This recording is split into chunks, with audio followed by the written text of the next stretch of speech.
ایک سوال یہ بھی بکثرت پوچھا جاتا ہے کہ پانی نہ ہو تو نماز کیسے پڑھیں؟ تو دیکھیے، اللہ نے ہمیں جو دین عطا فرمایا ہے اس میں بڑی آسانیاں ہیں۔ پانی نہ ہو تو مٹی اس کا نعمت بدل ہے، اور پانی نہ ہونے کا مطلب یہ ہے کہ انسان اگر سفر میں ہے، ایسی جگہ پر ہے کہ اس کو پانی بالکل دستیاب ہی نہیں ہے، جو پانی اس کے پاس تو ہے مگر پینے کی ضرورت کے لیے ہے،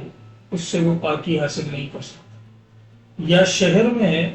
لیکن بیماری اس نوعیت کی ہے کہ اس کو یہ غالب گمان ہے کہ اگر میں پانی استعمال کروں گا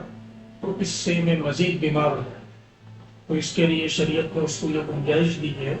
کہ وہ تیمم کر لے، اور اس کا طریقہ یہ ہوتا ہے کہ مٹی کی جنس سے کوئی بھی چیز ہو، پتھر ہے، اینٹ ہے، ریت ہے،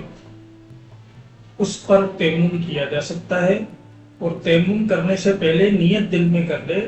کہ میں تیمم کر رہا ہوں تاکہ میں پاکی حاصل کروں۔